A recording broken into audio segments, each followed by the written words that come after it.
De los espíritus es la culminación de un largo proceso de creación que me ha llevado prácticamente 16, 17 o casi 18 años en que he escrito estas 4 novelas,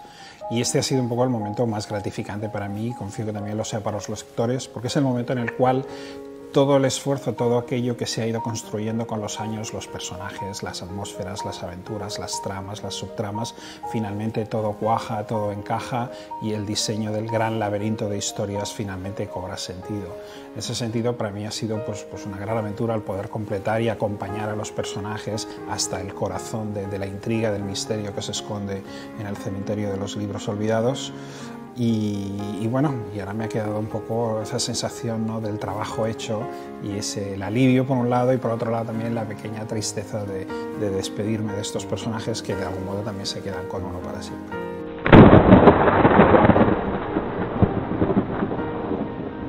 En el laberinto de los espíritus nos vamos a encontrar con todos los personajes que ya conocíamos en la saga,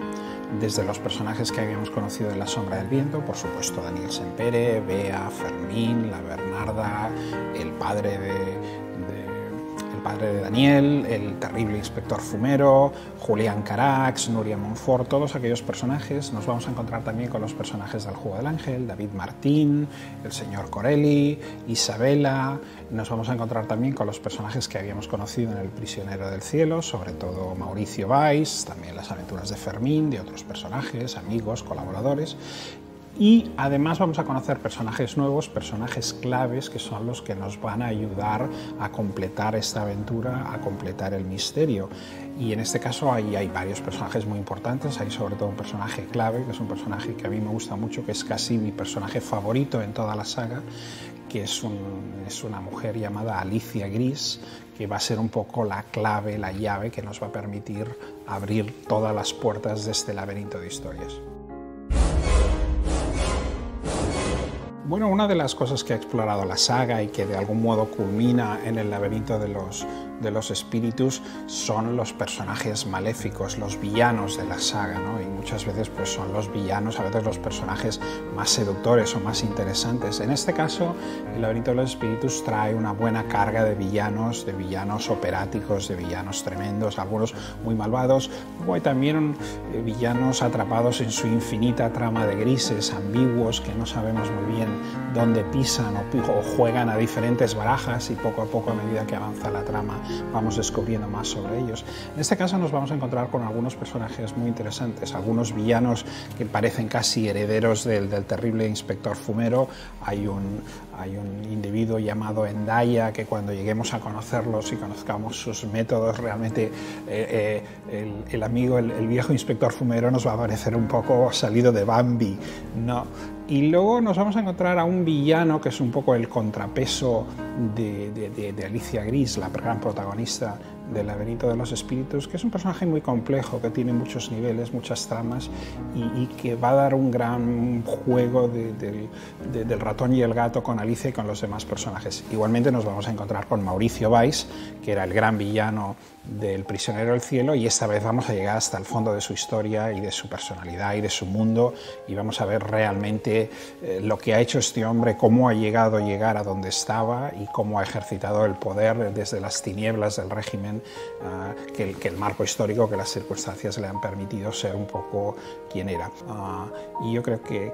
el lector yo creo que se va a sorprender al conocer algunos de estos personajes, porque no son lo que espera.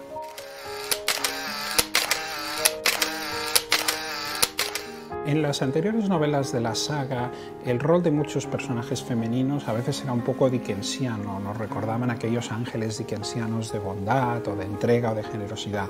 En el laberinto de los espíritus yo creo que toda esta trama se complica un poco y hay muchos más personajes intermedios, y encontramos personajes femeninos que no solo son presencias bondadosas, muy al contrario, encontramos algunos personajes realmente terribles. En ese sentido hay una mayor complejidad en la construcción de todos los personajes que podríamos llamar bondadosos, no tan bondadosos, ¿no? Los personajes realmente malvados, y luego muchísimos otros personajes que son un poco como en la vida real, prisioneros de sus circunstancias.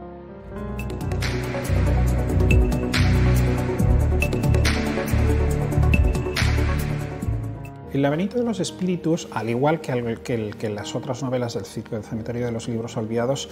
utiliza diferentes líneas temporales y a través de la trama viajamos a diferentes momentos en la historia, pero tiene un momento central, tiene una trama central que está ubicada aproximadamente un año después de los sucesos que se relatan en El prisionero del cielo. Ahí retomamos un poco las aventuras de Daniel, de Fermín y de todos los nuevos personajes, y un poco concluimos aquel momento de tensión en el que nos dejaba el final del prisionero del cielo, en el cual Daniel Semperé siente ese ansia de venganza, de vengar la muerte de su madre, de resolver finalmente el enigma que se oculta detrás de toda esta trama. Pues entramos ahí y entonces entramos a fondo. En ese sentido, la trama principal se desarrolla a finales de los años 50, principalmente en Barcelona, también en Madrid y en diferentes escenarios alrededor de estas dos ciudades.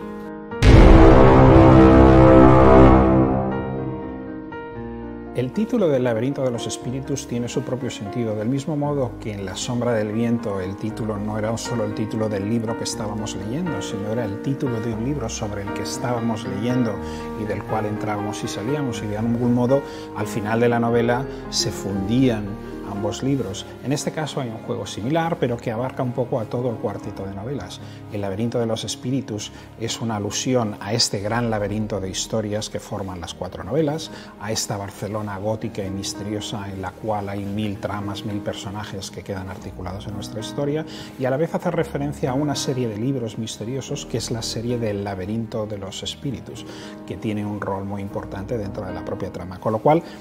iniciamos un juego del libro dentro del libro, pero esta vez este juego de entrar y salir tiene muchos más niveles de los que tenía en el caso de La sombra del viento, donde habían 2 libros de los que entrábamos y salíamos. Aquí realmente este efecto de zoom, de entrar en las páginas de un libro que nos lleva a otro, que nos lleva a otro, y luego volvemos a salir, es mucho más complejo y engloba todo el juego de las 4 novelas.